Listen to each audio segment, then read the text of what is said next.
জাহান্নামীরা বলবে ক্বালু বালা ক্বাদ জাআনা নাযীর, হ্যাঁ আমাদের কাছে সতর্ককারী এসেছিল।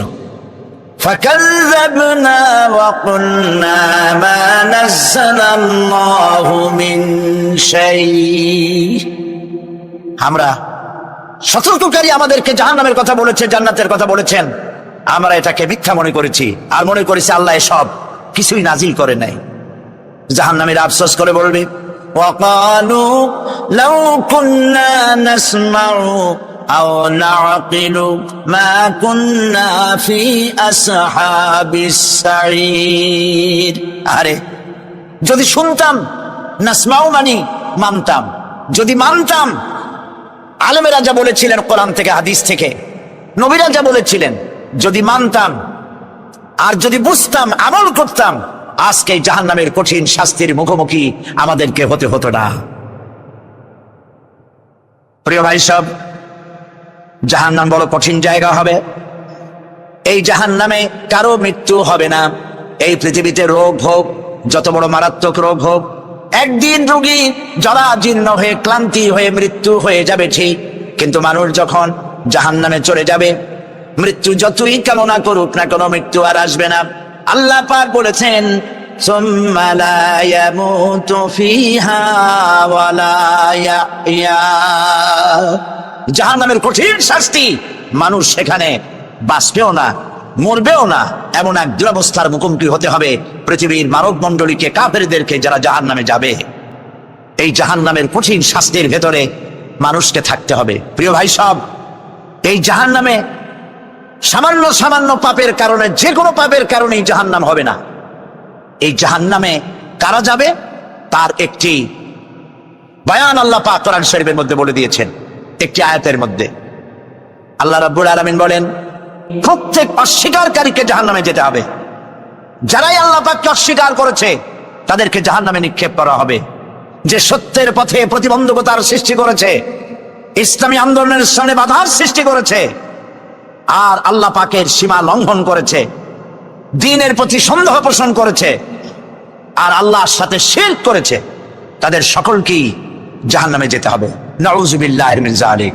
কোরআনে কারিমে আল্লাহ পাক বলেছেন লা ইন শাকারতুম লা আযীদান্নাকুম ওয়া লা ইন কাফারতুম ইন্না আযাবি লাশাদীদ। আমার নিয়ামতের কৃতজ্ঞতা যারা স্বীকার করবে, আমার নিয়ামতের শুকর যারা আদায় করবে, আমি তাদের নিয়ামতকে বাড়ায় দেব। আর যারা অস্বীকার করবে, শুকর আদায় করবে না, তাদের জন্য শাস্তি দেওয়া হবে। এই জন্য আল্লাহ পাকের নিয়ামতের শুকরিয়া আদায় করতে হবে। 2 নম্বরে আল্লাহ পাকের হুকুম আহকাম মেনে জীবন পরিচালনা করতে হবে। নবীরা আল্লাহ পাকের পক্ষ থেকে যে দ্বীন নিয়ে এসেছেন, ওই দ্বীনের আনুগত্য করতে হবে, বিরোধিতা করা যাবে না। যারা ইসলামী আন্দোলনের বিরোধিতা করবে, আল্লাহর দ্বীন প্রতিষ্ঠার পথে যারাই বিরোধিতা করবে, জায়গা হবে কোথায়? জাহান্নাম। ভাই সব, জাহান্নাম বড় কঠিন হবে। সেদিন কেউ সুপারিশ করবে না, কোনো উপায় থাকবে না। পেছন থেকে বাম হাতে যার আমল নামা আসবে, সে বলবে আরে আমারে যদি কিতাবটা, আমার যদি আমল নামা না দেওয়াই হতো কত না ভালো হতো, আমার যদি হিসাব না নেওয়া হইতো কত ভালো হতো। ওয়ালাম আদরি মা হিসাবিয়া ইয়া লাইতাহা কানাতিল কাদিয়া, আমার হিসাব যদি আমি আদৌ না জানতাম তাহলে কতই না ভালো হতো। হায় আমার মৃত্যু যদি দুনিয়ায় শেষ হয়ে যেত, আর যদি এই ময়দানে ওঠা না লাগতো। মা আগনা আন্নি মালিয়া হালাকা আন্নি সুলতানিয়া, আজ আমার অর্থ সম্পদ কোনো কাজে লাগলো না, আমার ক্ষমতা প্রতিপত্তি কোনো কাজে লাগলো না। আমি লক্ষ্য করেছি পুলিশ, বিডিআর, আর্মি যখন স্যালুট দেয় 2 রকম মারে, হাত দিয়া মারে, আর বুট পায় আছে, এক জুতা আর এক জুতার সাথে ঠাস করে আরেকটা লাগা। আমি চিন্তা করছি 2টা দেয় কেন? হাত দিয়েও দিল, পাও দিয়েও দিল, অর্থ কি? অর্থ পরিষ্কার। সরকারের মন্ত্রী, সরকারের লোক, আপনি আমার স্যালুট পাইতে পারেন, ব্রিটিশ নিয়মে মারলো হাত দিয়া, আরেকটা ইশারা দিয়া দিল, মারে হতি ইশারা। সরকারে থাইকা যদি জনগণের সর্বনাশ করেন, মুসলমান দেশের তথ্য পাচার করে মুসলিম দেশের স্বাধীনতা যদি হরণ করতে চান, আর যদি ধরা পড়েন, তাহলে হাত দিয়া না, ওইটা দিয়ে মারবো। আল্লাহ পাক বলেন, পাকড়াও করো, কে ধরো, খুদুহু ধরো, ফাগুল্লুহু ওর গলায় বেড়ি লাগাও, সুম্মাল জাহিমা সাল্লুহু এরপর জাহান্নামে নিক্ষেপ করো, সুম্মা সিলসিলাতি যারুহা ৭০ জিরান ফাসলুকুহু ৭০ গজ লম্বা শিকল দিয়া বাঁধো, জাহান্নামে নিক্ষেপ করো। এই জাহান্নামে ওই সব কাফিরদের জন্য হবে এই আযাব। আল্লাহ পাক কেন দিবেন? কারণ সম্পর্কে আল্লাহ পাক বলেন, ইন্নাহু কানা লা ইউমিনু বিল্লাহিল আযীম ওয়া লা ইয়াহুদ্দু আলা তুআমিল মিসকিন। কারণ হলো এরা আল্লাহ পাকের উপরে বিশ্বাস স্থাপন করত না। বড় বড় বুদ্ধিজীবী, বড় বড় বুদ্ধিজীবী, বড় বড় কবি। আহারে, আমার দেশের এক কবি বলল, ফজরের নামাজের আজান যখন শুনি মনে হয় বেশ্যা তার খরিদ্দার ডাকতেছে। মুসলমান নামের কলঙ্ক, মানুষ নামের পশু। এই কবিকে তাদারিন্তন প্রধানমন্ত্রী রাষ্ট্রীয় পুরস্কার দিয়ে ধন্য করেছে। বরদাস্ত করেন নাই। কোরআনের সাথে ইসলামের সাথে যারা বেয়াদবি করেছে, আল্লাহ পাক এক থাপ্পড় দিয়া সব বেয়াদবদের সহায় দিয়েছেন। আল্লাহু আকবার। জাহান্নামের দুইটা কারণ হবে। একটা হলো আল্লাহকে অস্বীকার করেছে, নামাজ নাই, রোজা নাই, তাকায় দেখবেন চেহারাটা মুসলমানের মতো মনে হয় না, বুদ্ধিজীবী, পাটের দড়ির মতো চুলগুলো ফুরফুর করে চারিপাশে, উপরে তো নাই।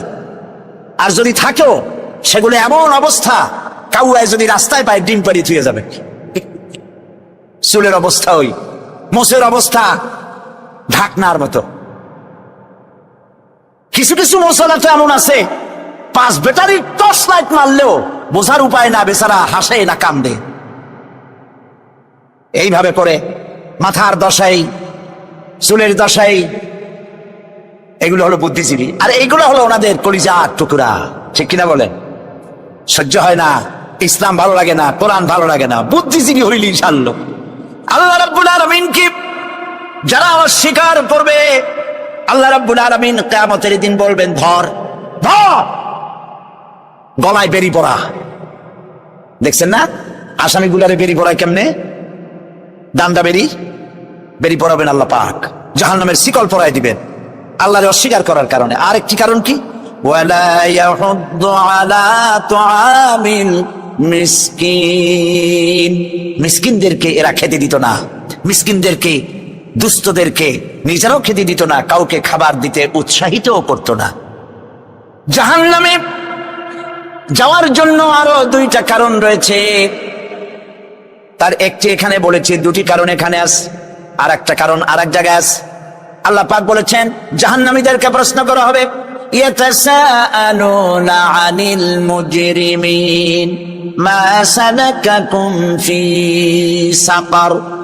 জাহান্নামীদেরকে প্রশ্ন করা হবে, কেন জাহান্নামে এসেছো?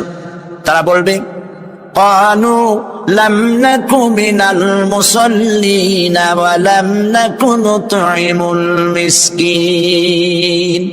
আমরা নামাজ আদায় করি নাই, নামাজ পড়ি নাই, আর মিসকিনদেরকে খেতে দেই নাই। মারাত্মক কারণ হবে জাহান্নামে যাওয়ার এগুলি।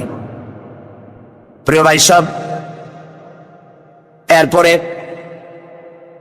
কিয়ামতের দিন আমলনামা দিয়ে দেওয়ার পর একদল তো জান্নাতে চলে যাবে, ইমানদারদের ডান হাতে আমলনামা আসবে, আর বেঈমানের কোন হাতে? পিছন থেকে বাম হাতে। জাহান্নামীরা জাহান্নামে যাওয়ার পর তারা সেখানে বসে জান্নাতীদেরকে দেখতে পাবে। সুবহানাল্লাহ। জান্নাতের দিকে তাকিয়ে তারা লক্ষ্য করে দেখবে, যাদেরকে গালাগালি করেছিল মৌলবাদী বলে, যাদেরকে মারধর করেছিল, যাদেরকে ধর্মান্ধ বলা হয়েছিল, সেই লোকগুলি তো ওই জান্নাতে দেখা যায়। পানির পিপাসায়, ক্ষুধার যন্ত্রণায় অস্থির হয়ে তখন জাহান্নামীরা বলবে ওয়ানাদা আসহাবুন নারি আসহাবাল জান্নাতি আন আফিদু আলাইনা মিনাল মা।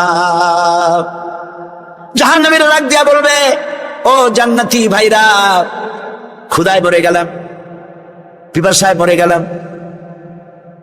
তোমরা যে পানি পান করো জান্নাতের ভিতরে, একটু পানি আমাদের দিকে ঢেলে দাও।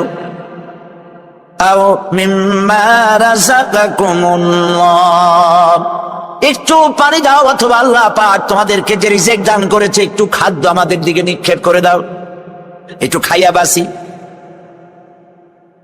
আল্লাহ রাব্বুল আলামিন বলেন,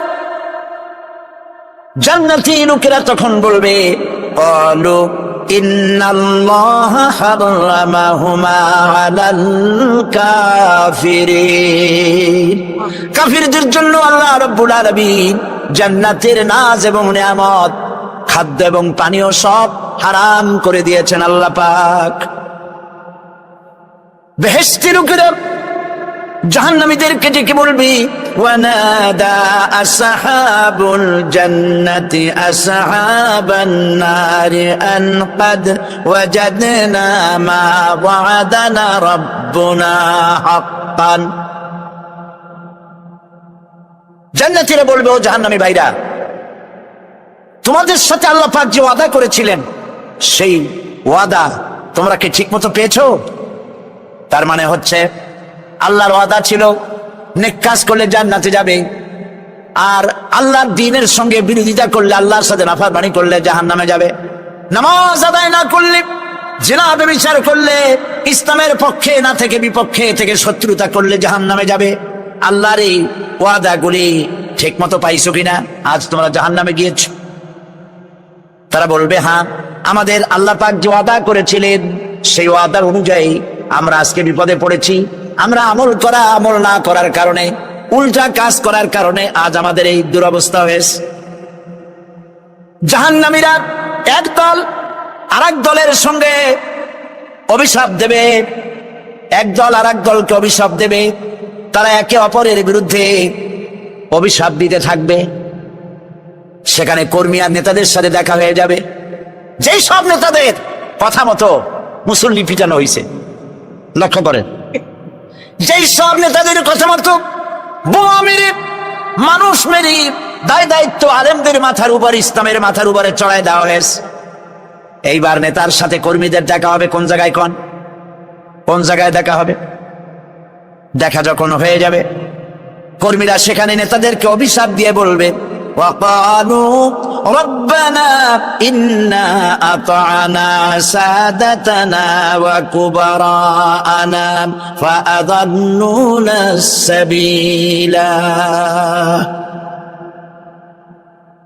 এরা বলবে আল্লাহর কাছে, রব্বুল আলামিন, এই নেতারা আমাদেরকে বিভ্রান্ত করেছে, তাদের কথা অনুযায়ী চলেছিলাম, ওরা আমাদেরকে যা যা করেছে তাই বলেছি, আমরা মানুষ মেরেছি, আলেমদেরকে মেরেছি, আর নিজেরা ঘটনা ঘটাইয়া ইসলামের উপরে চাপাই দিয়েছে এই নেতাদের কথা মতো।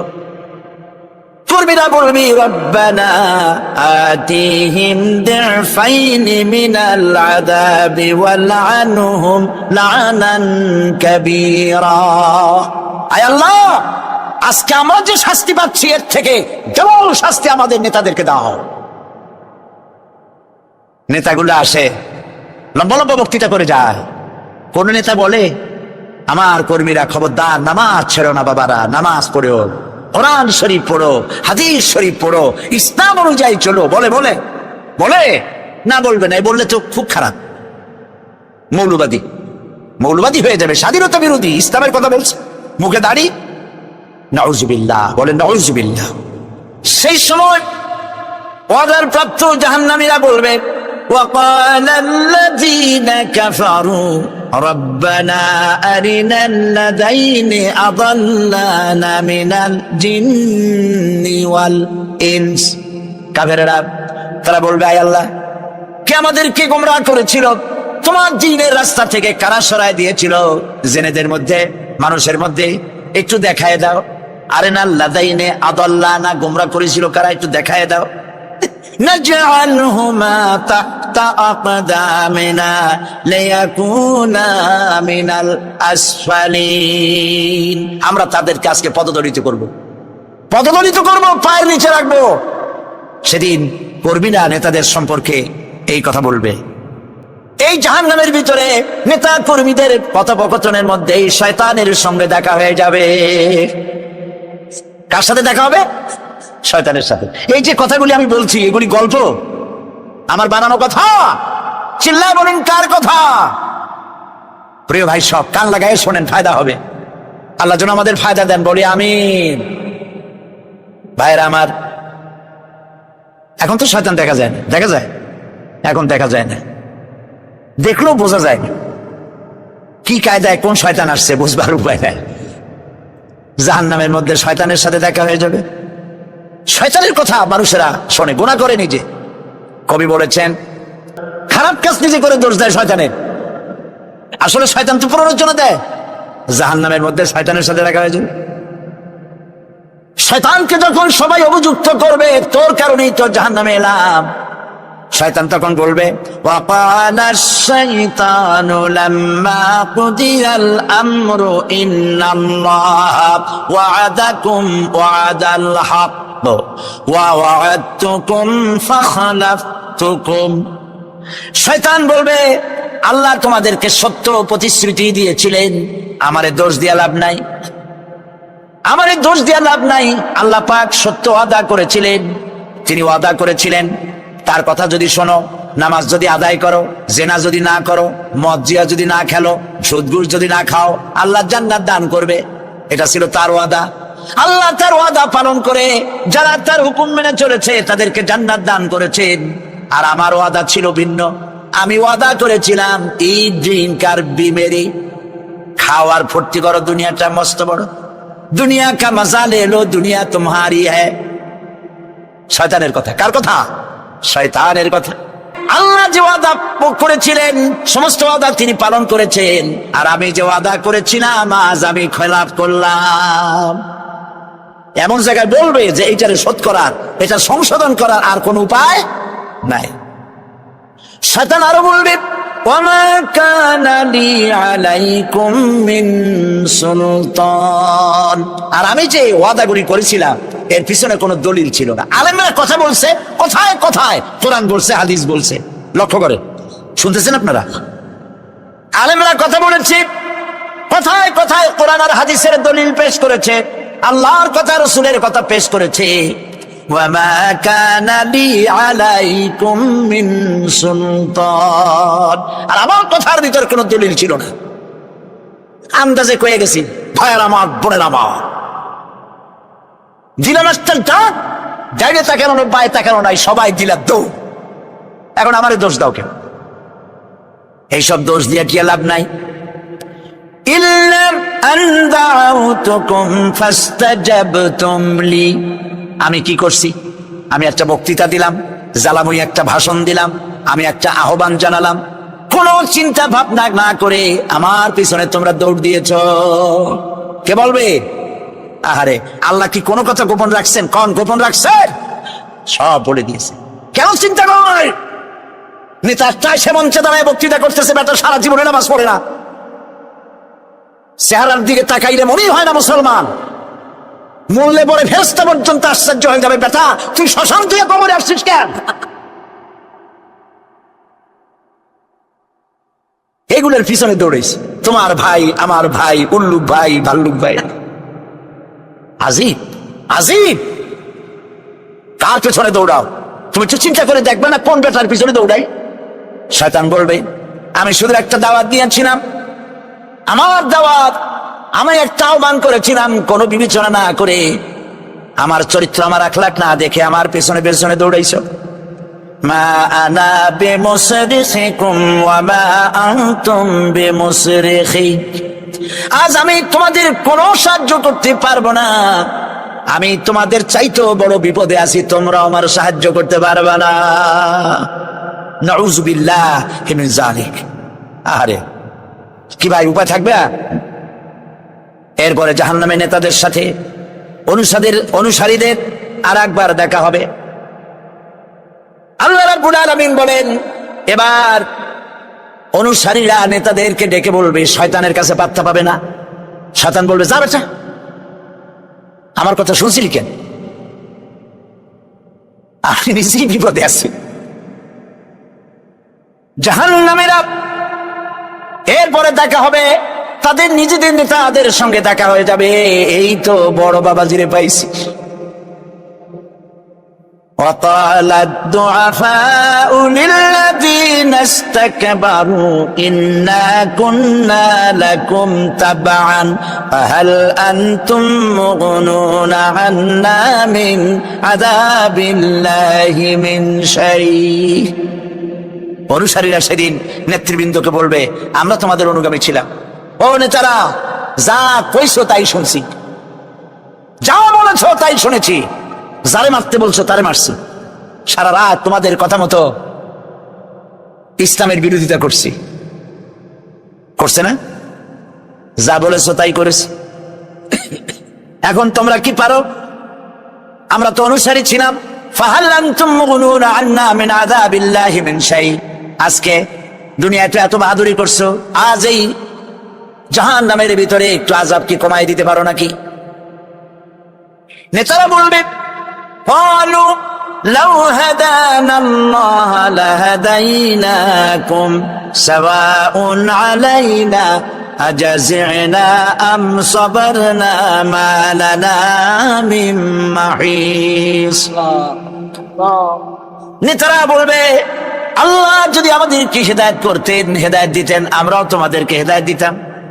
আজ ধৈর্য ধরো আর না ধরো, তোমাদের অবস্থার আমার অবস্থা সমান সমান। কোন ঠান্ডা পানি তারা সেখানে পাবে না। কি পাবে? টকবগে উত্তপ্ত গরম পানি। আর ঘা হইলে, শরীরে ঘা হলে তার থেকে কি বের হয়? পুজ, ক্ষতের ক্ষরণ পুজ আর টকবগে গরম পানি, এগুলি দেওয়া হবে। নাউযু বিল্লাহি মিন যালিক। ভাইরা আমার, আল্লাহ পাক কোরআনে কারীমের মধ্যে বলেন, তুসকা মিন আইনিন আনিয়া লাইসা লাহুম তুআমুন ইল্লা মিন দারি'in লা ইউসমিনু ওয়া লা ইউগনি মিন জু'। টকবগে ফুটন্ত পানি তাদেরকে পান করানো হবে, কাঁটা যুক্ত ঘাস খেতে দেওয়া হবে। এতে করে তাদের ক্ষুধা মিটবে না, দেহেরও কোনো পুষ্টি হবে না, ক্ষুধা নিবৃত্ত হবে না। এরপরে তাদেরকে জাহান্নামের আগুন দিয়ে তাদের পোশাক বানানো হবে। নাউযুবিল্লাহ। জাহান্নামের পোশাক পরিয়ে দেওয়ার কারণে আল্লাহ পাক বলছেন, শরীরটা পুড়ে ঝলসে যাবে। কুল্লামা নাদিজাত জুলুদুহুম বাদদালনাহুম জুলুদান গায়রাহা লিয়াযুকুল আযাব। চামড়া পুড়ে শেষ হয়ে যাবে, আবার নতুন করে চামড়া পরানো হবে, যাতে করে শাস্তির তীব্রতা অনুভব করতে পারে। জাহান্নামের আযাব সহ্য করতে না পেরে জাহান্নামীরা সব কিছুর বিনিময় জাহান্নাম থেকে মুক্তি চাইবে। ইয়াওয়াদ্দুল মুজরিমু লাউ ইয়াফতাদি মিন আযাবিন ইয়াওমাইযিন বিবানিহি ওয়া সাহিবাতিহি ওয়া আখিহি। সেদিন অপরাধীগণ চাইবে তার স্ত্রী, তার আত্মীয় স্বজন, ভাই বোন, সাহায্যকারী, নিকটবর্তী পরিবার, সকলের বিনিময়, এমনকি ওয়ামান ফিল আরদি জামিআন, পৃথিবীর সবকিছু যদি তাকে দেওয়া হয়, তার বিনিময়ে সে জাহান্নাম থেকে মুক্তি পাওয়ার জন্য কাকুতি করবে, আপত্তি করবে, বাঁচার চেষ্টা করবে। কিন্তু আল্লাহ রাব্বুল আলামিন পরিষ্কার করে বলেছেন, জাহান্নাম থেকে কাফেরদের মুক্তির কোনো উপায় নাই। খালিদিনা ফিহা আবাদান, চিরকালের জন্য তাদেরকে জাহান্নামে থাকতে হবে। এই জাহান্নামের কঠিন শাস্তি থেকে বাঁচার জন্য আল্লাহ রাব্বুল আলামিন কোরআনে কারীমের মধ্যে বলেছেন, ইয়া আইয়ুহাল্লাযীনা আমানু কু আনফুসাকুম ওয়া আহলিকুম নারা। হে বিশ্বাসীরা, জাহান্নামের আগুন থেকে নিজেকে বাঁচাও এবং পরিবারের লোকদেরকে বাঁচাও। বড় কঠিন জায়গা। পড়েন আমার সাথে, আল্লাহুম্মা আজিরনা মিনান নার। সবাই পড়েন, আল্লাহুম্মা আজিরনা মিনান নার, আল্লাহ তাআলা জাহান্নাম থেকে আমাদেরকে মুক্তি দাও। জোরে বলেন আমিন। নবী করিম সাল্লাল্লাহু আলাইহি ওয়াসাল্লাম বলেছেন, মাগরিবের পরে 7 বার, ফজরের পরে 7 বার আল্লাহুম্মা আজিরনা মিনান নার পড়বেন, আল্লাহ পাক জাহান্নাম থেকে মুক্তি দিবেন। তবে হ্যাঁ, খালি এই আজিরনা মিনান নার বললেই যে জাহান্নাম থেকে মুক্তি হবে তা না। জাহান্নামে যাওয়া লাগে যে সব কাজে, কাজ করলে সেই সব কাজ থেকে নিজে বাঁচো, আহলো আয়ালরে বাঁচাও। নিজেও জাহান্নাম থেকে বাঁচার চেষ্টা করলাম না, সন্তানদেরকে জাহান্নাম থেকে বাঁচাবার জন্য চেষ্টা করলাম না, আল্লাহর কাছে মহা মুসিবতে পড়ে যাব। সেই জন্য আল্লাহ পাক বলছেন, ইন্নাহুম কানু লা ইয়ারজুনা হিসাবা, এই লোকগুলি হিসাব নিকাশ যে দেওয়া লাগবে কিয়ামতের ময়দানে, এটা তারা আশাই করতো না, বিশ্বাসও করতো না যে হিসাব নিকাশ হবে কিয়ামতে।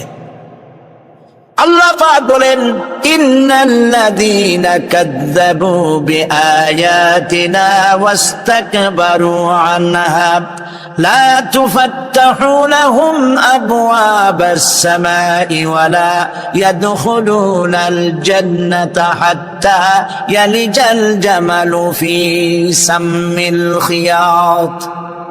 আল্লাহ পাক বলছেন, যারা আমার আয়াতকে অস্বীকার করেছে, মিথ্যা মনে করেছে এবং অহংকার করেছে, আমাকে অমান্য করেছে, এই সমস্ত লোকগুলি, তাদের জন্য আকাশের দরজা খোলা হবে না, আর তাদের জন্য তারা জান্নাতেও যেতে পারবে না। একটি সূচের ছিদ্র পথে উষ্ট্র গমন করা সম্ভব, কথা বুঝতে পারছেন? সুয়ের ছিদ্র দিয়া একটা উট গমন করা সম্ভব, কিন্তু এই সমস্ত মানুষগুলি জান্নাতে যাওয়া এর থেকে অসম্ভব। কোনদিন এদেরকে এরা জান্নাতে যেতে পারবে না।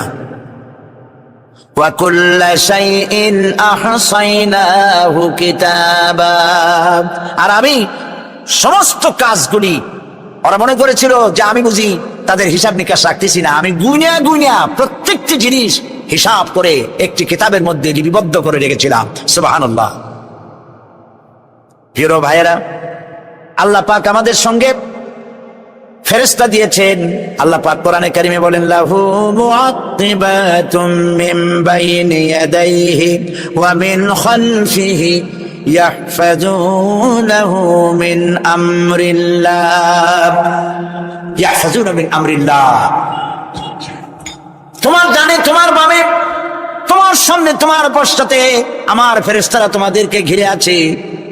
ওয়া ইন্না আলাইকুম লাহাফিযিন কিরামান কাতিবিনা ইয়ালামুনা মা তাফআলুন, সম্মানিত লেখো তোমাদের সাথে লাগিয়ে দেওয়া হয়েছে, তোমরা যা করো সব তারা জানে, সমস্ত কথাগুলি রেকর্ড হয়ে যাচ্ছে।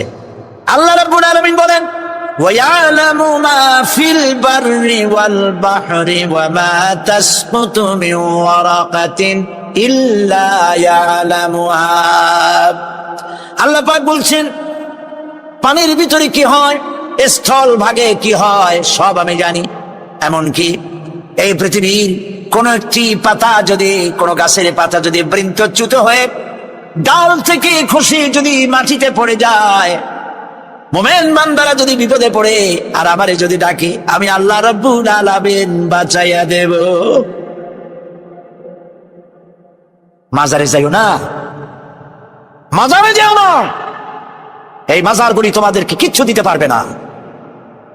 বিশ্বাস করো মুসলমান, মাজারে চাদর দিও না, আগরবাতি দিও না, মোমবাতি দিও না, টাকা পয়সা দিও না।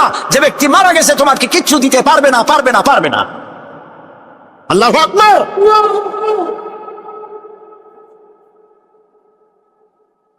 প্রিয় ভাই সব, আল্লাহর ওলিদের মাজার সংরক্ষিত থাকবে, আল্লাহর ওলিদের মাজার সংরক্ষিত থাকবে।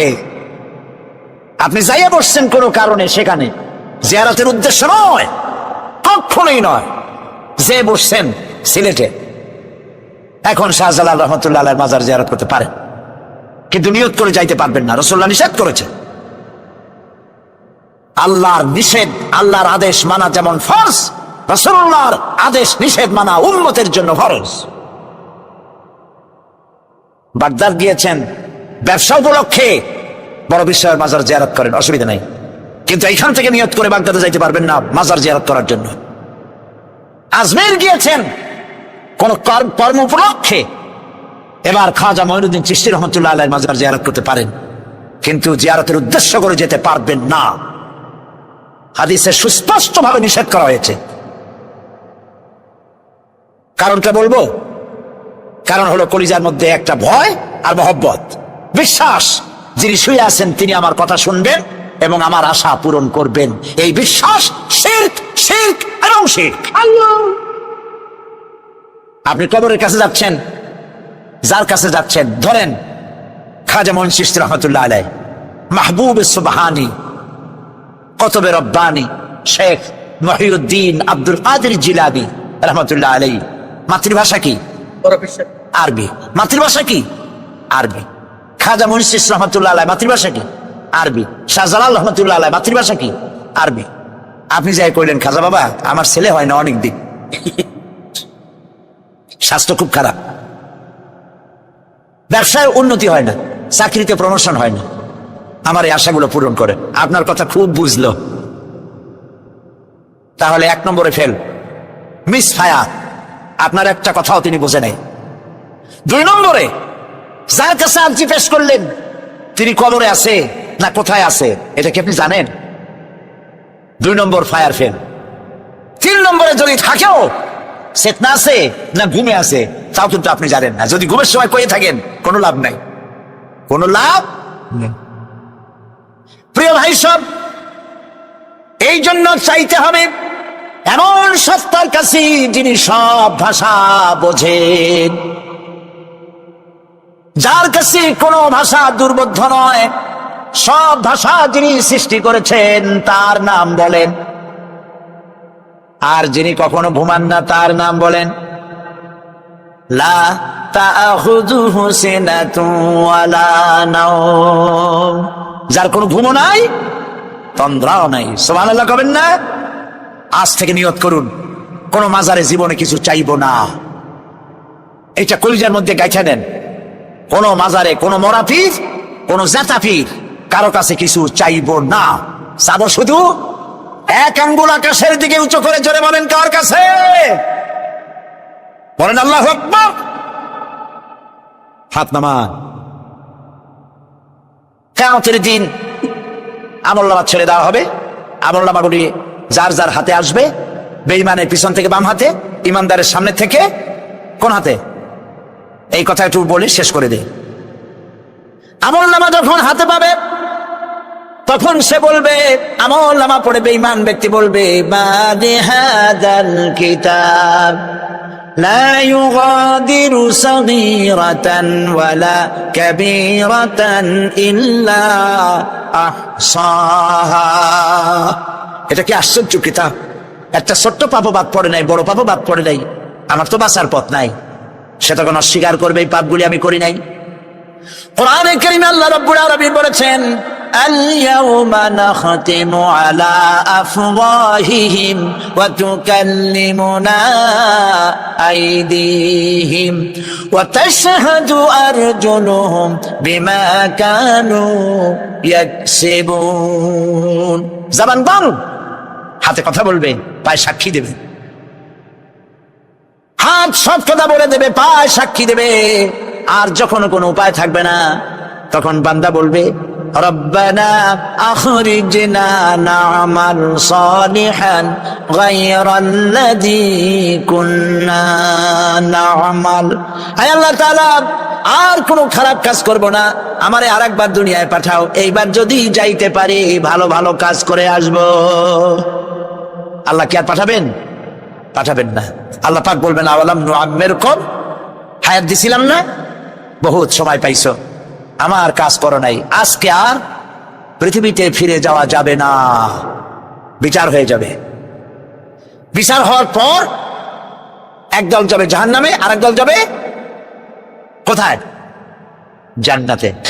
আবু দাউদ শরীফের হাদিসে এসেছে, নবীজি বলেছেন কোন স্ত্রীলোক এমন অবস্থায় যদি মারা যায় যে তার স্বামী তার উপরে সন্তুষ্ট ছিল, আল্লাহ রাব্বুল আলামিন ওই মেয়ে লোকটি জান্নাত দান করে দিবেন। স্বামীর মর্যাদা এখানে বেশি।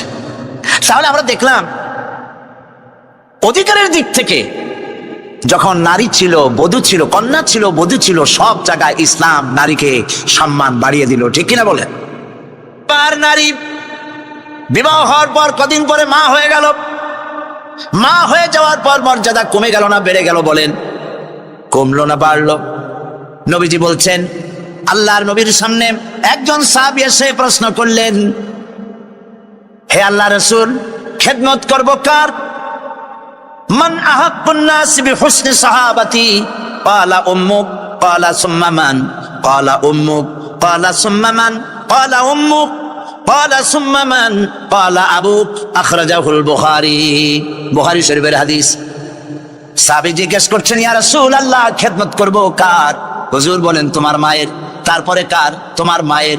তারপরে কার? তোমার মায়ের। তারপরে কার? তোমার পিতার। বাপের চাইতে মায়ের মর্যাদা কয় গুণ বেড়ে গেল বলেন? 3 গুণ বেড়ে গেল মর্যাদা।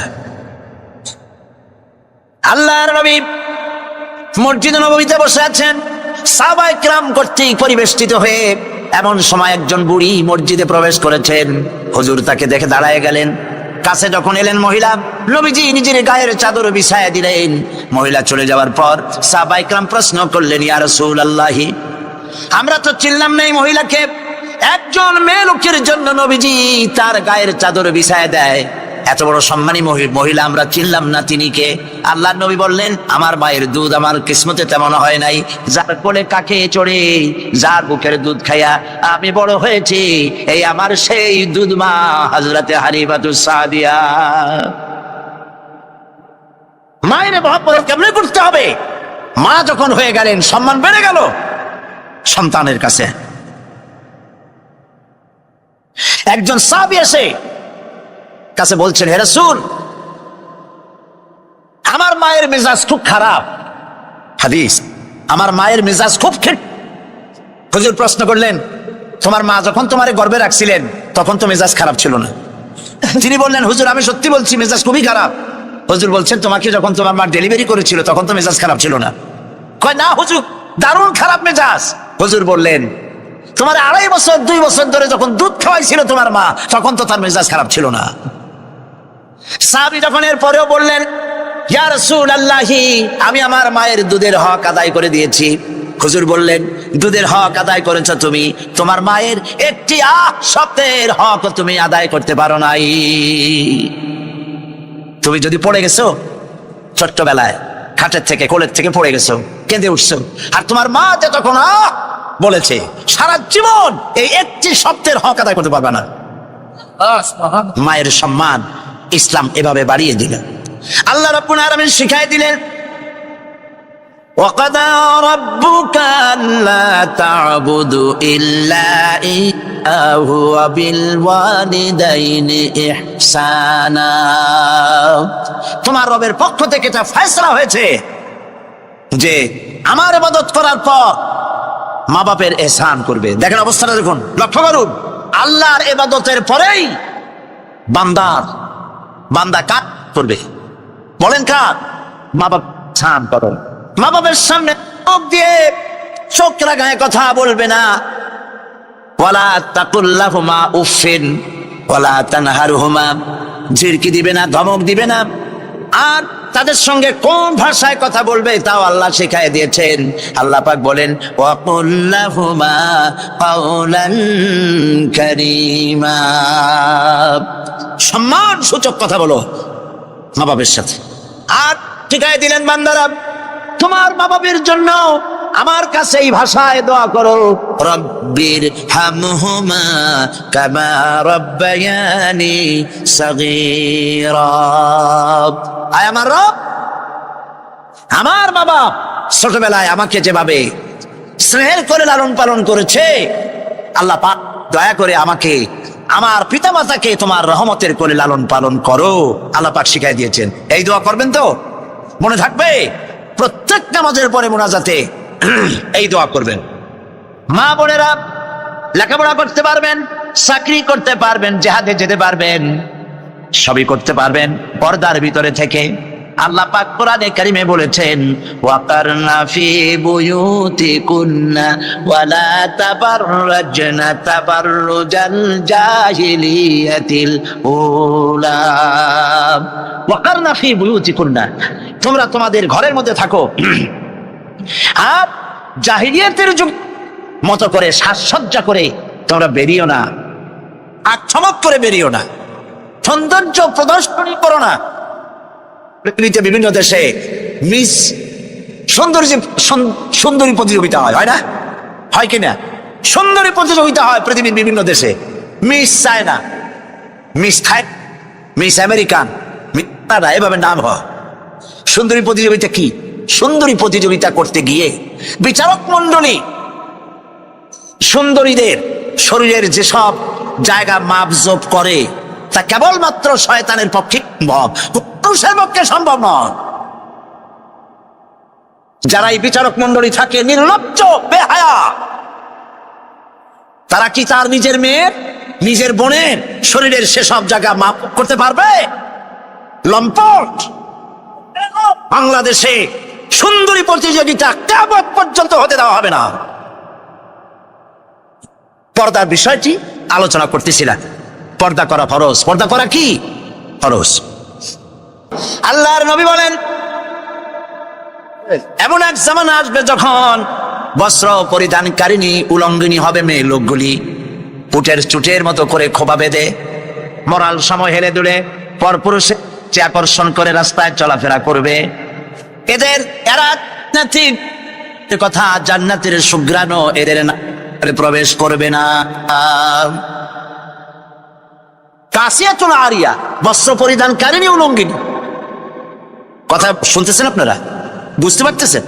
বস্ত্র পরিধানকারিণী উলঙ্গিনী, কাপড় পরছে, যা পরাও যা, না পরাও তাই, জান্নাতে যেতে পারবে না। এই জন্য অশালীন পোশাক বাদ দিতে হবে। রাসূলুল্লাহ বলেছেন আরাফাতের ময়দানে, তোমরা যেমন খাবে তোমাদের মেয়েদেরকে, স্ত্রীদেরকে তেমন পরাবে। তোমরা যেমন খাবে তেমন তাদের খাওয়াবে। তোমরা যেমন পরবে তেমন তাদেরকে পরাবে। কেউ কেউ এর অর্থ করেছে যেমন খাবো তেমন খাওয়াবো, এটা তো ঠিক আছে। যেমন পরি তেমন তাদেরই পরাতে হবে। তো পুরুষও প্যান্ট শার্ট পরে মেয়েদেরকেও প্যান্ট শার্ট পরানো শুরু করছে। নাউজুবিল্লাহ বলেন।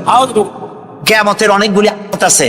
হযরত আলী রাদিয়াল্লাহু তাআলা হাদিস রওয়ায়াত করেছেন, কিয়ামতের পূর্বে 15টি লক্ষণ প্রকাশ পাবে, তিরমিজি শরীফের হাদিস। তার মধ্যে একটি লক্ষণ হলো এই, মেয়েরা পুরুষের পোশাক পরবে, পুরুষরা মেয়েদের পোশাক পরবে। এটা তো শুরু হয়ে গেছে। শুরু হয়েছে কিনা? মেয়েরা, আমাদের দেশেও এই প্রচলন শুরু হয়েছে। কোনো কোনো ক্ষেত্রে মহিলারা প্যান্ট শার্ট ইত্যাদি চাদরবিহীন এগুলি পরে রাস্তায় বেরোনো শুরু হয়ে গেছে। আর পুরুষগুলি, আমাদের দেশে এগুলি কম, বিদেশে দেখেছি কানে দুল পরে। আমাদের দেশে দুল পরা শুরু করছে কিনা আমার চোখে এখনো পড়ে নাই। আছে, আমি তো এত খাতায় দেখি তারপরেও আমার নজরে পড়ে নাই। তবে চেন পরা দেখেছি, সোনার চেন বহু নজরে পড়েছে। সে গলায় পরে পুরুষ মাঘের পৌষের প্রচন্ড শীতে সামনের 3-4টা বোতাম খোলা রাখে, যাতে মানুষে বুঝে উনি একখান কিছু পড়ছে। হারাম, হারাম। পুরুষের জন্য একরত্তি স্বর্ণ জায়েজ নাই। কারো যদি থাকে এগুলি খুলে আজই, বউ থাকলে বউরে দাও, না থাকলে বোনেরে দাও, থাকলে কিছু যদি না থাকে বাক্সে উঠায় রাখো, বউ আসলে তারে পরাই দিও, তোমার জন্য হারাম। বিদেশে কানে দুল পরে, নাকে ফুল পরে। আমি অবাক হয়েছি, ঠোঁটে রিং, ঠোঁটে জিহ্বাও রিং পরে। ভাত খায় কেমনে আল্লাহই জানে। শয়তান কারে বলে না, আমার দেশে জিহ্বায় ঠোঁটে রিং আমি দেখি নাই। আমি ইউরোপ আমেরিকা দেখেছি, মাথার চুল চতুর্দিক থেকে কেটে মাথার চান্দির উপরে তালপট্টির দ্বীপের মতো বানায় রাখে। আবার দুই দিক থেকে কামাইয়া মাথার উপরে তাল পাতার মতো রঙিন করে চুল খাড়া করে রাখে। আবার পিছনে চুল ছোট ছোট কেটে, ছোট করে কেটে ওইখানে বাড়ির নম্বর, রোড নম্বর, টেলিফোন নম্বর লিখে রাখে। আমি দেখে বলছি, শয়তানে যদি এই সব দেখে আলী কানবে আর বলবে যে আমি শয়তান হয়েছিলাম কেন। কত মারাত্মক হয়ে গেছে মানুষ এই শয়তানদের করে, নাউজুবিল্লাহ বলেন। এই জন্য পোশাকের ব্যাপারে মা বোনরা কেমন পোশাক পরবে আল্লাহ পাক কোরআনের মধ্যে বলে দিয়েছেন। ওরা সমান অধিকার দিতে চায়, নারীকে পুরুষ বানায়া পুরুষের সমান অধিকার দিতে চায়, আর ইসলাম নারীকে নারীর মর্যাদায় রেখে পুরুষের সমান অধিকার। কথাটায় পার্থক্য আছে কি নাই? বুঝতে পেরেছেন কিনা? আর একটি চাদর পরা আল্লাহ পাক খরচ করে দিয়েছেন প্রত্যেকটি বয়সপ্রাপ্ত না করে। সেই জন্য মা বোনদেরকে তাদের কাপড় চোপড় শালীন হতে হবে। কোরআন শরীফ আল্লাহ পাক বলেছেন, ওয়ালা তাকরাবুজ জিনা ইন্নাহু কানা ফাহিশাতান ওয়া সা সাবিলা। জিনা করার কথা, জিনার নিকটটিও হয় না। এখন জিনার নিকটটি কিভাবে হয়? জিনা করা তো দূরের কথা, জিনার কাছেও যাও না। জিনার কাছে যাওয়ার জন্য এগুলি হচ্ছে রুট, অশ্লীল গান, অশ্লীল বাজনা, সৌন্দর্য প্রতিযোগিতা, অশালীন অমার্জিত কাপড় চোপড় পরে রাস্তায় বেরোনো, এগুলি জিনা ব্যভিচার পথকে বাড়িয়ে দেয়। বলেন নাউযুবিল্লাহি মিন যালিকা। এই জন্য হে রাসূল, আমাদের জিহাদের উপায় কি? হুজুর বলেছেন, আলাইকুন্না বিল বাইতি ফাইন্নাহুম জিহাদুকুন্না। তুমি ঘরে থাকো, ঘরটাই তোমার জন্য জিহাদ। সন্তান প্রতিপালন করা, এটাই তোমার জন্য জিহাদ। নারীরা ব্যবসা করতে পারবে, রাজনীতি করতে পারবে, সমাজনীতি করতে পারবে, সব পারবে, কিন্তু পুরুষের সাথে অবাধ মেলামেশা থেকে নিজেকে অবশ্যই দূরত্ব ব্যবধান রেখে তাকে চলতে হবে। অবাধ মেলামেশাকে ইসলাম হারাম করেছে। তো পরিস্থিতির একটি পরিসমাপ্তি ঘটে যাবে। বিশ্ব পরিস্থিতির পরিসমাপ্তির পর কিয়ামত অনুষ্ঠিত হবে। সেই কিয়ামতের দিন দুটি ভাগ হবে, এক ভাগ যাবে জাহান্নামে, আর এক ভাগ যাবে জান্নাতে। এখন এই জাহান্নামটা কি ধরনের হবে সে সম্পর্কে কোরআন বলছে, ইন্না জাহান্নামা কানাত মিরসাদা। জাহান্নাম হচ্ছে একটি ঘাঁটি বিশেষ, লিত্তাগিনা মাআবা, যা হবে বিদ্রোহীদের আবাসস্থল, লাবিথিনা ফিহা আহকাবা, যার ভেতরে মানুষেরা জাহান্নামীরা যুগের পর যুগ অবস্থান করবে। লা ইয়াযুকুনা ফিহা বারদান ওয়ালা শারাবা, এবং সেখানে কোনো ঠান্ডা বা কোনো পানীয়, সুপেয় কোনো পানীয় তাদের কিসমতে হবে না। ইল্লা হামিমা ওয়া গাসসাকা, সেখানে পান করার জন্য তারা পাবে উত্তপ্ত টকবগে গরম পানি আর ক্ষতের ক্ষরণ পুজ রক্ত। নাউযুবিল্লাহি মিন যালিক। জাযাআন ওয়িফাকা, এটি হচ্ছে তাদের কৃত কর্মের পূর্ণ ফল। ইন্নাহুম কানু লা ইয়ারজুনা হিসাবা, কারণ ছিল তারা হিসাবের কোনো হিসাব নিকাশের আশা করত না। ওয়া কাযযাবু বিআয়াতিনা কিযাবা, আর তারা আমার আয়াতগুলিকে মিথ্যা মনে করে প্রত্যাখ্যান করেছিল। ওয়া কুল্লা শাইইন আহসাইনাহু কিতাবা, আর আমি গুনে গুনে তাদের সমস্ত আমলগুলির বিবদ্ধ করে রেখেছিলাম। ফাযুকু ফালান নাযীদাকুম ইল্লা আযাবা, এখন বুঝো মজা, এখন তোমাদেরকে আযাব ছাড়া আর কিছুই বাড়ানো হবে না। এ হলো আজকে যেটুকুন আলোচনা করতে চাই সেটুকুনের তরজমা। আমি চেষ্টা করব খুব সংক্ষেপে কথাগুলিকে আপনাদের সামনে পেশ করার জন্য। বিমাশিয়াতিল্লাহি তাআলা। ইন্না জাহান্নামা কানাত মিরসাদা, জাহান্নাম হচ্ছে একটি ঘাঁটি, একটি ফাঁদ। আরবি রাসাদ শব্দ থেকেই মিরসাদ শব্দের উৎপত্তি হয়েছে। এর অর্থ হলো ঘাঁটি, ফাঁদ। জাহান্নাম শিকারী ধরার জন্য ওত পেতে বসে আছে, এটাই বোঝানো হয়েছে। জাহান্নামের শিকার তারাই হবে যারা পৃথিবীতে আল্লাহ পাকের আনুগত্য করেনি, নবী করিম সাল্লাল্লাহু আলাইহি ওয়াসাল্লামকে বিশ্বাস করে নাই, ইসলামী আন্দোলনের সঙ্গে বিরোধিতা করেছে। তাদের জন্যই কিয়ামতে জাহান্নাম হবে। জাহান্নামে কারা যাবে, শাস্তি কি ধরনের হবে, আর জাহান্নাম থেকে কারা মুক্তি পাবে, এটাই হবে আজকের মূল আলোচনা। আল্লাহ রাব্বুল আলামিন কোরআনে কারীমের মধ্যে বলছেন, ওয়ালাকাদ যারানা লিজাহান্নামা কাসীরাম মিনাল জিন্নি ওয়াল ইনস লাহুম কুলুবুন লা ইয়াফকাহুনা বিহা ওয়া লাহুম আ'য়ুনুন লা ইউবসিরুনা বিহা ওয়া লাহুম আযানুন লা ইয়াসমাউনা বিহা উলাইকা কাল আনআম বাল হুম আযাল উলাইকা হুমুল গাফিলুন। ওয়ালাকাদ যারানা লিজাহান্নামা কাসীরাম মিনাল জিন্নি ওয়াল ইনস, মানুষ এবং জিন জাতির ভিতরে একটি বিশাল সংখ্যক মানুষ আর জিনকে জাহান্নামের জন্য তৈরি করা হয়েছে। এদের পরিণতি হবে জাহান্নাম। কাদের? লাহুম কুলুবুন লা ইয়াফকাহুনা বিহা, যাদেরকে আমি কাল্ব দিয়েছি, অন্তঃকরণ দিয়েছি, সেই অন্তঃকরণ দিয়ে, সেই মন দিয়ে, সেই চিন্তা দিয়ে, সেই চেতনা দিয়ে, সেই প্রজ্ঞা দিয়ে, সেই মেধা দিয়ে তারা আমাকে চিনতে চেষ্টা করলো না। এদের বিবেক আছে, সব বুঝেছে, কিন্তু আমাকে বুঝতে পারে নাই। এরা চাঁদের সৌন্দর্য বর্ণনা করেছে, এরা সূর্যের সৌন্দর্য বর্ণনা করেছে, এরা ফুলের সৌন্দর্য বর্ণনা করেছে, কিন্তু ফুলের ঘ্রাণ কে দিল তাকে তারা খুঁজে পায় নাই। কাল্ব দিয়েছি, বিবেক দিয়েছি, কিন্তু এই বিবেক দিয়ে তারা বিবেচনা করতে চেষ্টা করে নাই, চিন্তা করে আমাকে পায় নাই। প্রিয় ভাই, সব নাস্তিক হয় কারা? কোন বিজ্ঞানী, বড় বড় বিজ্ঞানী, চিকিৎসা বিজ্ঞানী, এরা কিন্তু নাস্তিক হয় না। নাস্তিক হয় সাহিত্যিক আর দার্শনিক, এরাই নাস্তিক হয় বেশি। নিকেতনের মুরিদ যারা, ওইখানকার খলিফা যারা, এরকমের সাহিত্যিক, এরকমের দার্শনিক, ওরাই দুনিয়ার সব বোঝে, আল্লাহরে বোঝে না। এদের চোখ দিয়েছি, এরা দুনিয়ার সব সৌন্দর্য উপভোগ করে, কিন্তু আমাকে চিনতে চেষ্টা করে না। তারা আমার কিতাব দেখা তু না মর যায়, মুঝে ये डर है कि दिले जिंदा तू ना मर जाए, कि जिंदगानी इबारत है तेरे जीने से, मुझे ये डर है कि दिले जिंदा तू ना मर जाए। আমার এই ভয় হয়, হে আমার জীবিত আত্মা, তোর জন্য মৃত্যু না হয়ে যায়। কারণ তোর বেঁচে থাকার অর্থই হলো আমার বেঁচে থাকা, আর তুই মরে যাওয়ার অর্থ হলো আমি মরে যাওয়া।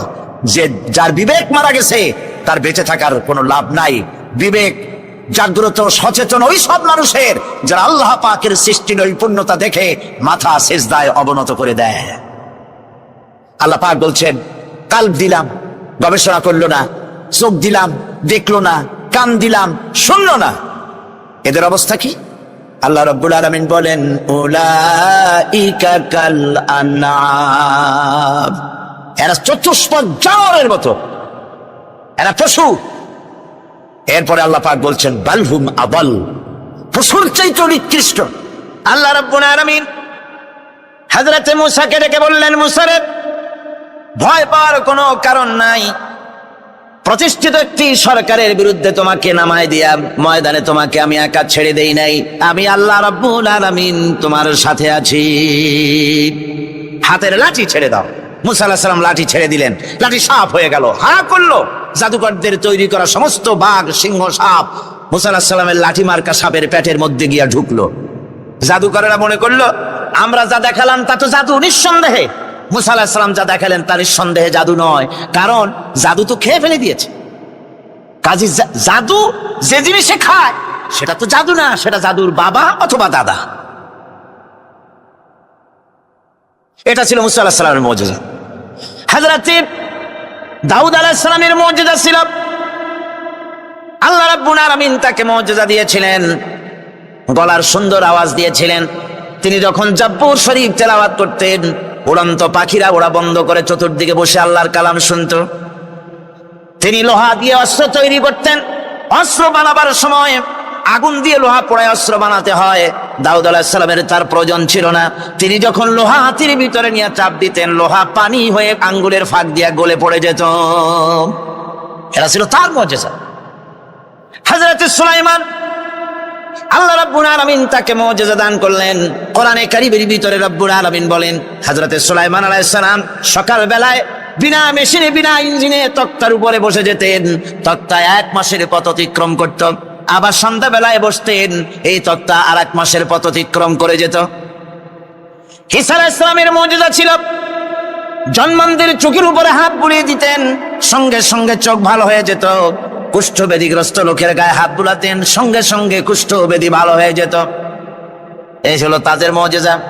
পয়গম্বরেরা বিদায় হয়ে গেলেন, মুজিজা বিদায় হয়ে গেল। দাউদ আলাইহিস সালাম বিদায় হলেন, মুজিজা সাথে নিয়ে গেলেন। তার উম্মতেরা ওই লোহাগুলি আর কেউ গলাতে পারে নাই, আজও কেউ গলাতে পারে না, হাত দিয়া চেপে ধরে।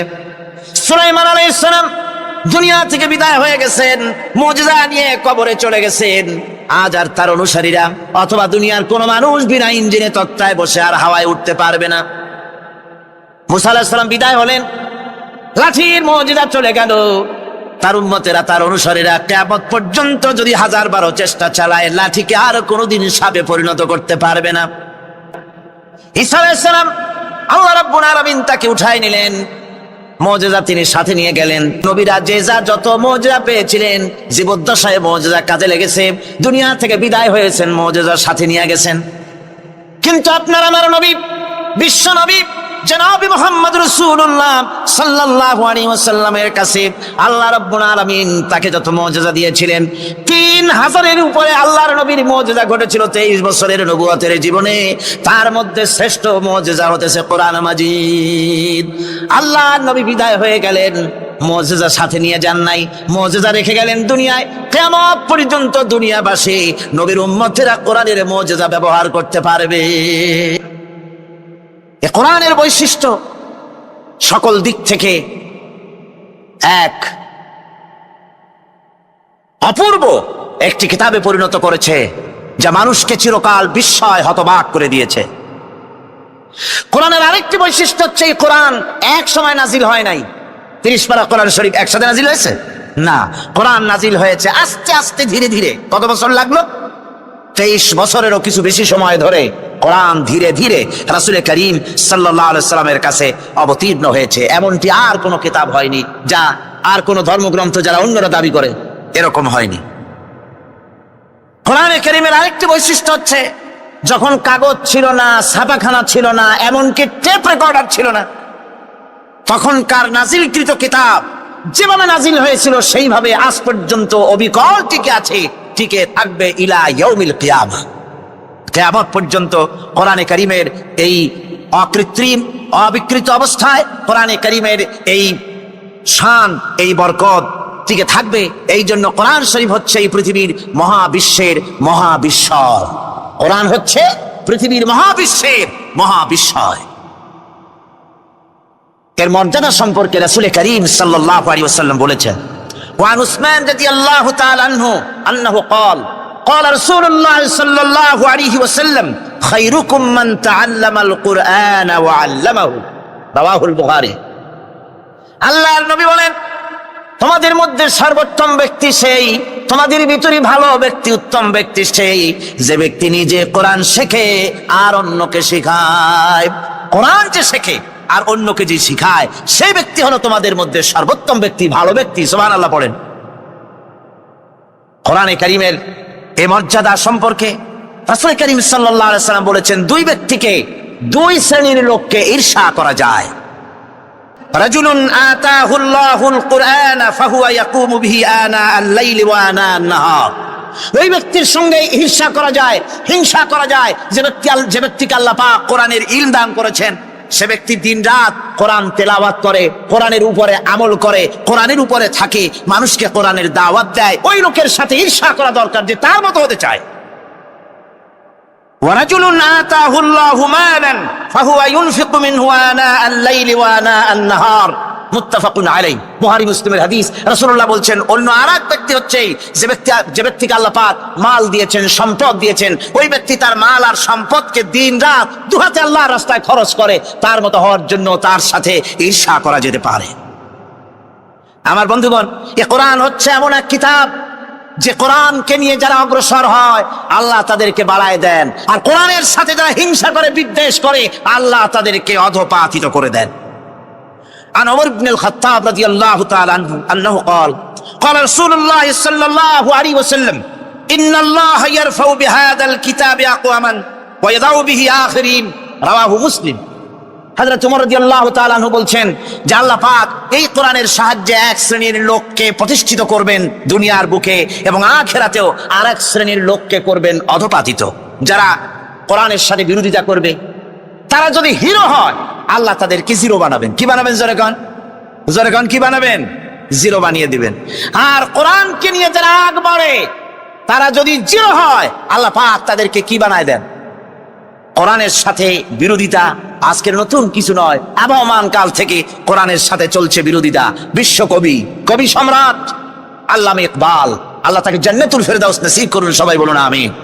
মুহাম্মদ সাল্লাল্লাহু আলাইহি ওয়াসাল্লামের দ্বীপ শিখার সাথে, আল্লাহর দ্বীনের সাথে আবু জাহাল, আবু লাহাবের অগ্নিস্ফুলিঙ্গের সংঘর্ষ আবহমান কাল থেকে লেগে এসেছে, কিন্তু ওদের এই অগ্নিস্ফুলিঙ্গের টক্কর লেগে মুহাম্মদ সাল্লাল্লাহু আলাইহি ওয়াসাল্লামের টিম টিম করে জ্বলে ওঠা এই প্রদীপটি প্রচন্ড ঝড়ো হাওয়ার মুখে, টর্নেডো আর গর্কির মুখে নিভে যায়নি, জ্বলছে, জ্বলবে কিয়ামত পর্যন্ত।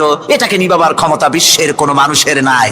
ফু দিয়ে কেউ যদি নিভাতে চায়, চেহারা শুদ্ধ, মাথা শুদ্ধ, পুড়ে ছাই হয়ে যাবে, কোরআনের আলোকে নির্বাপিত করতে পারবে না।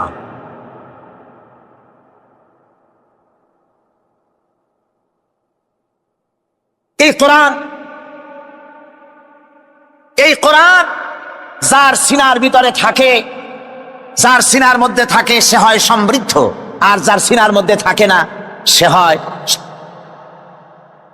আল্লাহর নবী বলেছেন, ইন্নাল্লাযী লাইসা ফী জাওফিহি শাইউম মিনাল কুরআনি কাল বাইতিল খারিব। যেই দেহের ভিতরে কোরআন নাই, যেই দেহের ভিতরে, যেই সিনার ভিতরে কোরআন নাই, ওই মানুষটা হতেছে একটা সারা বাড়ির মতো, একটা উজাড় বাড়ির মতো, বিরান বাড়ির মতো। বিরান বাড়িতে কি থাকে? সারা বাড়িতে কি থাকে? কি কর না না, ভূত কিসের? খামোখাই ভয় পান আপনারা। ভূত বলে কিছু নাই। হ্যাঁ, শয়তান থাকে, জেন থাকে, তারপরে ওর মধ্যে আর কি থাকে? উতুম পেঁচা থাকে, ইঁদুর থাকে, তেলাপোকা থাকে, উই পোকা থাকে, বাঁদর থাকে, উল্লুক থাকে, সাপ থাকে। রাসূলুল্লাহর কথা দেখেন, কি সুন্দর কথা, সুবহানাল্লাহ সুবহানাল্লাহ। যে দেহের ভিতরে কোরআন নাই, সারা বাড়িতে যা থাকে, পুরো বাড়িতে যা থাকে, বিরান বাড়িতে যা থাকে, যে দেহে কোরআন নাই সেই দেহের মধ্যে তাই থাকে। কোরআন যেখানে পড়া হয় না সেটা কবরের তুল্য, কোরআন যেখানে তেলাওয়াত হয় না সেটা কিসের তুল্য? কবরের তুল্য। আল্লাহর নবী বলেছেন, আনাবি হুরায়রা রাদিয়াল্লাহু তাআলা আনহু আন্নাহু ক্বাল قال رسول الله صلى الله عليه وسلم لا تجعلوا بيوتكم مقابر رواه মুসলিম। আল্লাহর নবী বলেন, তোমাদের ঘরগুলিকে তোমরা কবর বানায়ো না, অর্থাৎ যে ঘরের মধ্যে কোরআনে কারীম তেলাওয়াত হয় না সেটা কবরের সমতুল্য, কবরের সমতুল্য। আগে আমাদের ঘর সমূহে যখন ছোট ছিলাম তখন দেখতাম ঘরে ঘরে কোরআন তেলাওয়াত হতো, ঠিক না? প্রত্যেকটা ঘরের জানালা দিয়া সকালবেলায় আওয়াজ আসতো, আউযু বিল্লাহি মিনাশ শাইতানির রাজিম, বিসমিল্লাহির রহমানির রহিম, তেলাওয়াতের আওয়াজ ভেসে আসতো। আজ আর এই অবস্থা নাই। আজ ভদ্রলোকের বাড়ির সামনে দিয়ে হেঁটে যাবেন, সকালবেলা কিসের তেলাওয়াত? জলমের ঘুম ঘুমায়, পাইকারি দরে ঘুমায়, ফজরের নামাজ নাই। শহরের অবস্থা, অধিকাংশ বাড়িতে ফজরের নামাজ হয় না। রিসেন্টিনার মাধ্যমে, আগে তো ছিল শুধু বাংলাদেশের ছবি, রিসেন্টিনার মাধ্যমে সারা পৃথিবীর শয়তানি আর বদমাশি ঘরে বসে গেলা যায়। উপকারিতা এবং অপকারিতা দুটোই আছে। নিউজ দেখা যায়, সাথে সাথে আবার নিউজের সাথে আরো বাজে কিছু দেখা যায়। এগুলো দেখতে দেখতে রাত শেষ হয়ে আসে, ঘুমায় জনমের মতো, এক ঘুমে বেলা 9টা আর 10টা। কিসের ফজরের নামাজ আর কি এর কোরআন শরীফ তেলাওয়াত কর? এরপরে উঠলো 9টা 10টার সময়, উঠে তারপরে গানের মাস্টার এসে গেছে। তখন ইতিমধ্যেই গানের মাস্টার এসে গেছেন। কি দুর্ভাগ্যজনক সত্য কথা, ইংরেজি যে টিচার পড়ান, অঙ্ক যে টিচার করান, সপ্তাহে 3 ঘন্টা পড়াবেন, বেতন 2500 টাকা। আর প্রতিদিন সকালবেলা এসে যদি কোনো মুসলমান, কোনো একজন মৌলভী সাহেব, হাফেজ সাহেবকে রাখেন কোরআন তেলাওয়াত করাবার জন্য, কোরআন পড়াবার জন্য, সন্তানকে প্রতিদিন আসতে হবে, প্রতিদিন 2 ঘন্টা পড়াতে হবে, আর মাসের শেষে বেতন 500 টাকা। কোরআনে কারীমের সাথে এই এই আচরণ। তারপরে গানের মাস্টার আসছেন, তিনি শেখাবেন কি? রবীন্দ্রসঙ্গীতের প্যানপ্যানানি, যা শুনলে পরে কানে ময়লা জমে যেতে পারে, যে গান শুনলে জীবিত মানুষ মৃত্যু হয়ে যায়। নজরুলের কথা শেখানো হবে না, তাহলে সেটা হবে সাম্প্রদায়িকতা। গানের মাস্টারকে, নাচের মাস্টারকে 10,000 টাকা, 10,000 টাকা পর্যন্ত বেতন দেওয়া হয়। এ জাতির জন্য আল্লাহর রহমত কেমনে আসবে? কি কারণে আসবে? কোরআনের সাথে এই বেয়াদবি আমরা করেছি। ঘরগুলিকে, আজকে আমাদের ঘরগুলিকে আমরা কবরস্থানে পরিণত করে দিয়েছি। কোরআন তেলাওয়াত হচ্ছে না। আমার বন্ধুগণ, কোরআন তেলাওয়াত করুন, বেশি বেশি তেলাওয়াত করুন, ঘরকে জীবিত করুন, সন্তানকে তেলাওয়াত করান, আপনি নিজেও তেলাওয়াত করেন। কোরআনে কারীম যারা তেলাওয়াত করবেন তাদের সম্পর্কে আল্লাহর নবী বলেন, মান ক্বারাআল কুরআনা ফাস্তাযহারাহু ফাহাল্লা হালালাহু ওয়া হারামা হারামাহু আদখালাহুল্লাহুল জান্নাহ।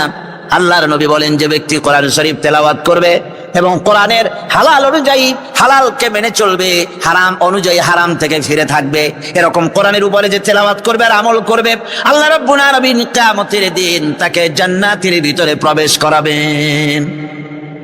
শুধু বেহেশতে যাবে না, ওয়াসাফাহু ফি আশরাতিন মিন আহলি বাইতিহি কুল্লুহুম কাদ ওয়াজাবাত লাহুন নার। নবীজি বলেন, এই কোরআনে কারীমের বরকতে কিয়ামতের দিন ওই ব্যক্তি তার রক্ত সম্পর্কিত 10 জন আত্মীয়র ব্যাপারে সুপারিশ করার জন্য তৌফিক পাবে আল্লাহর দরবারে। এমন 10 ব্যক্তি, যেই 10 ব্যক্তির জন্য হিসাবের পরে জাহান্নাম ওয়াজিব হয়ে গিয়েছিল, এমন 10 ব্যক্তি সম্পর্কে কোরআনের তেলাওয়াতকারী আর আমলকারী আল্লাহর দরবারে সুপারিশ করার জন্য পারমিশন পাবেন। এমন নিয়ামত, সেই নিয়ামত থেকে আমরা বঞ্চিত হয়ে যাচ্ছি। আমি বলি না যে আপনারা কলেজ ইউনিভার্সিটিতে ছেলেদের পড়তে দিবেন না, আমি তা বলি না।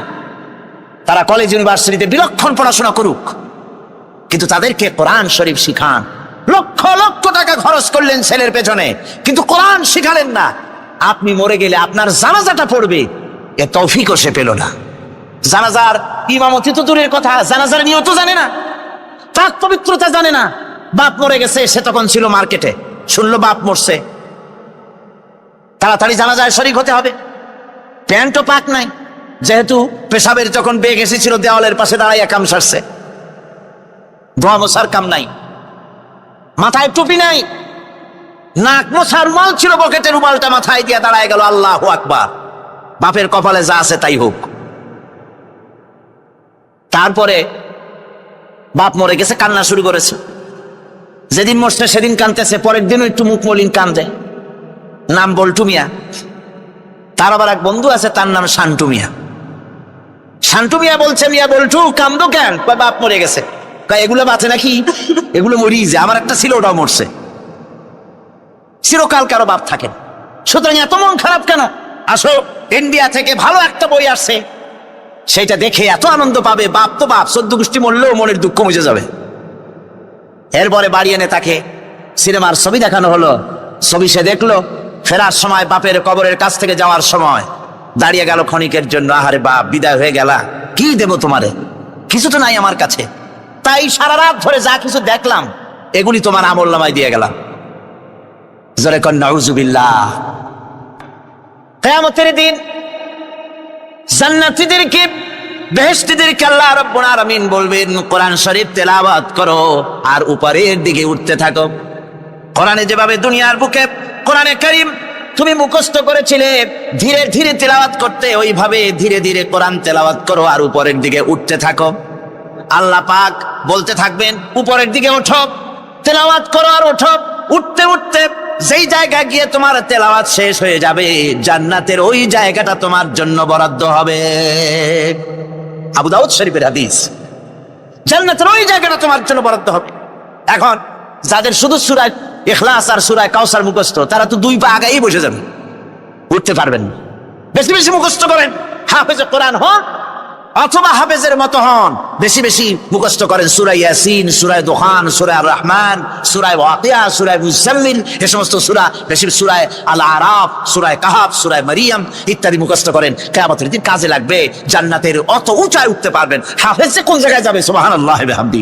30 পারা কোরআন যার সিনার ভিতরে, জান্নাতের কোন জায়গাটা আল্লাহ তাকে বরাদ্দ করবেন? সুবহানাল্লাহ, সুবহানাল্লাহ।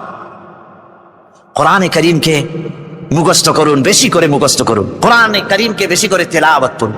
এই কোরআনে কারীমকে যারা বেশি করে তেলাওয়াত করবে, তেলাওয়াত করতে গিয়ে যারা আল্লাহর কাছে কিছু চাওয়ার সময় পাবে না, তাদের সম্পর্কে রাসূল কারীম সাল্লাল্লাহু আলাইহি ওয়াসাল্লাম বলেছেন হাদিসে কুদসি। হাদিসে কুদসি রাসূল কারীম সাল্লাল্লাহু আলাইহি ওয়াসাল্লাম বলেছেন, ইয়াকুলুর রাব তাবারাক ওয়া তাআলা মান শাগালাহুল কুরআনু আন যিকরি মাসআলাতি আতাইতুহু আফজালা মা উতিয়া সাইলিন। আল্লাহর নবী বলেন, আমার আল্লাহ পাক বলেছেন, কোরআন তেলাওয়াত করতে গিয়ে যারা ব্যস্ত থাকে, কোরআন তেলাওয়াত করতে করতে যারা আমার কাছে হাত পেতে কিছু চাওয়ার সময় পায় না, যারা আমার কাছে হাত পেতে কিছু চায়, তাদের থেকে তেলাওয়াতকারীদেরকে আমি রব্বুল আলামিন বেশি করে দেই। সুবহানাল্লাহ। কোরআন তেলাওয়াত করতে করতে যারা আল্লাহর কাছে হাত পেতে চাওয়ার সময় পায় না, আল্লাহ পাক বলেন যারা চায় তাদের থেকে তেলাওয়াতকারীকে আমি বেশি দেই। আমার বন্ধুগণ, শুধু তাই নয়, এ কোরআনে কারীম যারা তেলাওয়াত করবে, আমল করবে, কিয়ামতের দিন তার মা বাবার মাথার উপরে আল্লাহ রাব্বুল আলামিন, আবু দাউদ শরীফের হাদিসে এসেছে, তার মা বাবার মাথার উপরে নূরের টুপি পরিধান করানো হবে। এমন নূরের টুপি, এমন নূরের তাজ পরানো হবে, চন্দ্র সূর্যের আলোকে ম্লান করে দেবে। হাসরবাসীরা প্রশ্ন করবেন, এ লোকটি কে? কোনো ফেরেশতা নাকি? বলে না। কোনো নবী নাকি? বলে না। তবে কি ইনি কে? জবাব হবে, ইনি হচ্ছেন সেই ব্যক্তি যিনি তার সন্তানদেরকে কোরআন শিখিয়েছিলেন। কোরআন শিখানোর কারণে আল্লাহ রাব্বুল আলামিন আজ তার মা বাপের মাথার উপরে নূরের টুপি পরিধান করে হাসরের ভিতরে মর্যাদা দিলেন। কিয়ামতের দিন দুনিয়া মর্যাদা পাওয়া যাবে, আখিরাতেও মর্যাদা পাওয়া যাবে যদি কোরআনে কারীমকে তেলাওয়াত করা যায়, আমল করা যায়, বোঝা যায়, তাহলে এই সমস্ত নিয়ামত আল্লাহ পাক দান করবেন। সুতরাং এই এত বড় নিয়ামত থেকে আমরা যেন কেউ বঞ্চিত হয়ে না যায়। আল্লাহ রাব্বুল আলামিন বলেন, قُلْ لَوْ كَانَ الْبَحْرُ مِدَادًا لِكَلِمَاتِ رَبِّي لَنَفِدَ الْبَحْرُ قَبْلَ أَن تَنفَدَ كَلِمَاتُ رَبِّي وَلَوْ جِئْنَا بِمِثْلِهِ مَدَدًا। আল্লাহ পাক বলেন, নবী আপনি বলুন, আমার রবের কথাগুলি লেখার জন্য যদি সমুদ্রের পানিগুলি, সমুদ্রের সমস্ত পানিগুলি যদি কালিতে পরিণত হয়ে যায়, আর আমার রবের কথাগুলি যদি লেখা শুরু হয়ে যায়, আমার রবের কথাগুলি লেখার পূর্বে সমস্ত সমুদ্রের পানিগুলি শেষ হয়ে যাবে। তারপরে যদি আবার সমুদ্র ভরে দেওয়া হয়, আরো যদি লেখা হয়, তবুও আমার রবের কথা লেখা শেষ হবে না।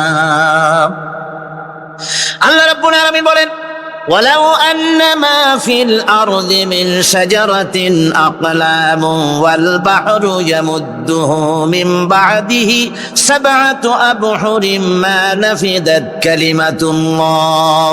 আল্লাহ রাব্বুল আলামিন বলেন, মা নাফিদাত কালিমাতুল্লাহ। আল্লাহ পাক বলেন, 7টা সমুদ্রের পানি যদি একত্রিত করা হয়, 7টা সমুদ্রের পানি যদি এক জায়গায় করা হয়, এই পানিগুলি যদি কালিতে পরিণত হয়ে যায়, আর পৃথিবীর সমস্ত গাছগুলি যদি কলমে পরিণত হয়ে যায়, ওই গাছগুলি দিয়ে যদি ওই পানির কালি দিয়ে আমার প্রভুর কথা, আল্লাহ রাব্বুল আলামিনের কোরআনের কথা যদি লেখা শুরু হয়ে যায়, লিখতে লিখতে সমস্ত পানিগুলি, গাছগুলি শেষ হয়ে যাবে, আল্লাহ পাকের কালামের ব্যাখ্যা লেখা শেষ হবে না। মা নাফিদাত কালিমাতুল্লাহ, আল্লাহর কথা লেখা শেষ হবে না। এত বড় বিরাট আজিম কিতাব আল্লাহ পাক আমাদেরকে দান করেছেন। সুবহানাল্লাহ পড়েন।